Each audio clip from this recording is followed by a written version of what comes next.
TreyVeon today. One, he's getting it back from the short field. Was the plan to give him the ball 26 times on the ground and 4 or 5 times in the air? I don't know, what we had in terms of a number coming in, but we held them out last week. It was close, but we felt like we wanted to make sure that he was 100%. And this is a big run we're about to go on, and you can just see the difference he makes when he's out there, the explosiveness, the speed. I thought he ran hard tonight, and he's a weapon out of the backfield. You can see that down the sideline. Boy, the one that we just missed on the touchdown there. We had a linebacker out one-on-one, and you can see. It was one heck of a route he ran. We just didn't connect on it. We spent a bunch of time on that route, so that was like getting stabbed in the heart, but you can just see when he's out there the impact he's having on our offense, and to get that run there in the fourth quarter was big.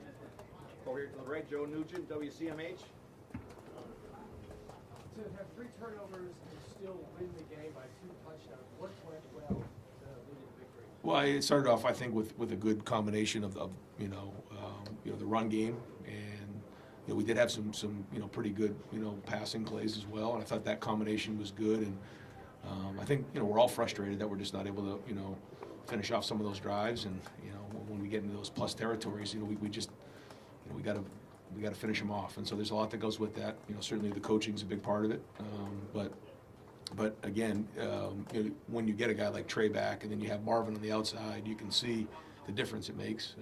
We decided to hold him Mecca one more week. He was close, but we just made the decision to hold him.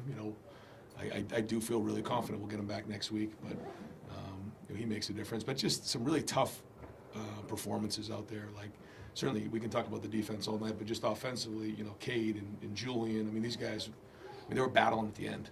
And you get to this time of year, and you got a lot of bumps and bruises and things like that. And the guys played hard. I thought the offensive line got movement tonight. I thought so. Even the tight ends. We did. We moved the line of scrimmage, and then again, having Trey back made a big difference. Certainly, running for 160 yards. Rob Aller, Columbus Dispatch. One more on TreyVeon. How frustrating is it? It sounds like a game plan when you have him and changes things. Yes. He's been kind of in and out really over his career. How challenging has that been? Is it good to see somebody who's maybe some people question him to come back and have a night like this? Well, the one thing about Trey is, like you said, you can do so much with him because he has such a great skill set, and he's one of the more competitive guys we have, and so nobody wants to be out there more than him. And you can see when he's out there, he has that drive. And he hadn't played a game in a few weeks, I guess now.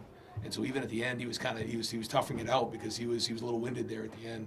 He hadn't rushed for that many carries in a while, and he had a couple of receptions and a couple of routes. So I thought he handled it well, and you can see what a weapon he is when he's out there and he's at full go. So hopefully we have another great week of practice and we can keep doing those things, and then it just puts more and more pressure on the defense when you have someone like Marvin. You get Julian out there and Cade, and so that's the idea. And I still don't think we put a complete game together on offense, and so we'll get back to it this week and keep swinging.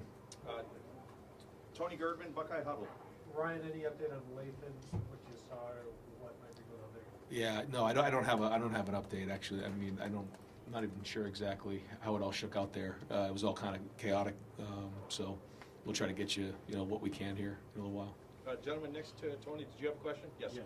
Just what does it say for Marvin? All the attention he gets from defenses to keep putting up this kind of production week in, week in. Yeah, it's. I say it every week. It's just tremendous. I believe he's the best football player in the country. To have another, couple touchdowns and 120 yards, and I guess we targeted him 10 times. Probably could have targeted him a few more. We're always going to try to figure out ways to do that. But he's a dynamic player, and he keeps bringing it every week. And the consistency is starting to show more and more week in and week out. Just the playmaking ability, and what a catch he made down there! My goodness, for him to get a foot inbounds and hang on to it, I was like, man, that's gonna be a hard one. And then when I saw the replay, it didn't move, and just an unbelievable catch. Nathan Baird, Cleveland.com. You mentioned guys who were banged up. How hurt is Kyle right now, and is that affecting him at all in leading to some of the mistakes that we saw right now? No, I think, you know, I think it's like, you know, bumps and bruises and things like that. And, you know, I think something maybe happened in the game there, and, you know, he was able to fight through it, which was great. And so we'll get an evaluation, but I think, you know, he'll be fine. But, no, I don't think that those things are, you know, getting his way right now. But I thought he toughed it out at the end, you know, and still hung in there. And, you know, when you do maybe, you know, have a couple tough plays, you know, the easy thing to do is, or what most people do is, you know, they start to get gun shy, you know, but he didn't do that. He kept swinging, he kept pushing. You could hear him on the sideline, you know, right before that last drive where TreyVeon ran to make it a 2-score game. I mean, he was in that huddle getting after the guys, and he showed good leadership there. So I thought that was a positive.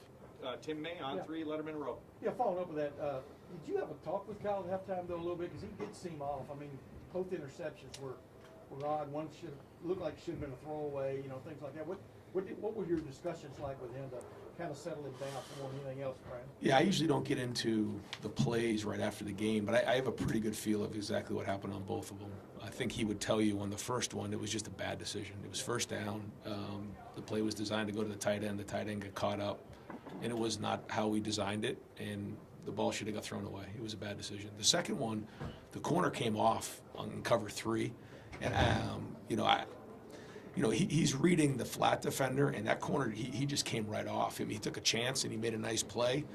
I don't really blame him for that play. I don't. I mean, there's going to be times where when you're pushing it down the field, things like that are going to happen. So I told him, hey, you know, I get it. You know, the corner came off. Let's just play the next play. Those plays are behind us, and so, you know, those are the conversations we had. But he knew right when he came off the field on the first one that he wanted that one back. So, you know, good to see him hang in there and keep playing hard. But I think the other thing is just that, you know, in general, you know, we get into a 2-score or a 1-score game. We're trying to make it a 2-score game. We get around the 30-yard line. Like we have to make sure we're in field goal range and give Jaden an opportunity. And 2 times we didn't do that. And so, you know, that was an opportunity that was missed. I was going to say, do you leave her a little frustrated like the last couple of games? You left points on the field. I mean, yeah. You know, Notre Dame, Penn State. You talked about that. Yeah. Stuff. Yeah. I mean, no, we're going against good teams, and Luke does a great job. You know, I always want to make sure, you know, I don't do that enough. You know, it's just, you know, the teams we're playing are good teams. They're well coached. They have good players.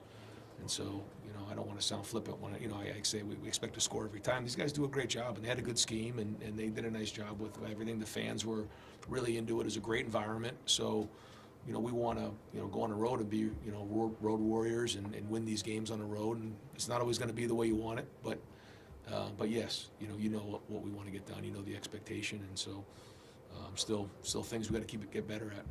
Austin Ward, Rivals, the podcast. Ryan, it just felt like one after another guys were coming out. JT gets looked at, Nathan comes out, Jack at one point, Becca didn't play, Julian came up. A, it's probably pretty good for the depth, but B, was there any sense you had that in the third quarter that maybe this is not our night? No, you're not allowed to think like that. You don't have a choice. You know, I always say we're in control of what we do, and you know, this time of year, you know, we play a physical brand of football, and things like that are going to happen. But you know, most of those guys, you know, they get right back in the game after taking a shot. You know, and for those who have played football before, you know, it's like having a, you know, sometimes you know, you get leg whipped or something. It's like someone taking a Louisville Slugger and smacking it into your shin. You know, it hurts, and you know, certainly there's a difference between hurt and injured, but our guys, man, they battled, and you saw a bunch of guys just fighting at the end. They didn't want to come out of the game. So yeah, I think our team, you know, at halftime always has had a good look in their eye all year, you know, knowing that they want to come out and play really well in the fourth quarter. And you know, you're seeing us do that. I mean, we're playing well in the fourth quarter. I'd like to see us, you know, even play better in the first half, but we are finishing games the way we're supposed to finish them. Well, we're finishing games. I think there's ways that we can finish them better, but at the end of the day, the goal is to keep winning, and we got to keep doing that. We know the challenges are going to keep getting bigger and bigger here down the stretch. Clay Hall, WSYX. Yeah, along those lines, Coach, some might say, hey, you passed 3 of your toughest 4 tests along the way. Would you caution people that the next 3 are not easy? Oh yeah, I mean, yeah, I mentioned to the team as we were watching some games this afternoon, just watching some of the teams play at noon, then the 3:30 games. You got to bring it every week. and you know, you have one bad day and your season's ruined. You know, and the teams that we play are very good teams. They're well coached, and you know, winning is just not something that we're entitled to. We gotta do it, and that's the competitive stamina that we talk about. And you know, especially going on the road, these games are hard. The next one will be a battle next week against Rutgers. It will. I think it's a noon kickoff, right, Jerry? Is it noon?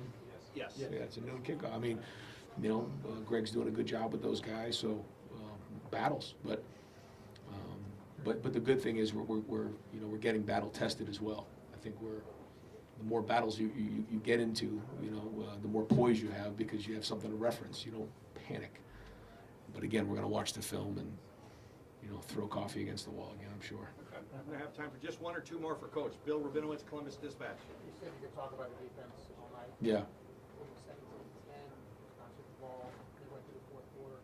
How much of a security blanket is it for you to have to know that you got a defense that's really able to stop them? And just, is there anything tonight that the defense shows you that maybe they had before? Yeah, I think they're in the second half when Wisconsin came out, scored, we came back, scored, and then the ball was, I think it was, you know, coming out, and then we ended up on like the 10-yard line. We brought it to midfield, flipped the field, got it inside the 10, you know, and you know, usually it'd be like, well, we got to go for it, we got to score, and so pooching the ball in those situations right now, you know, like you said, with a good defense, you feel like, you know, you got an opportunity to get the ball back. If it's a 3 and out, then you're going to get the ball at midfield. If it's a couple first downs, and you know, you feel decent about those.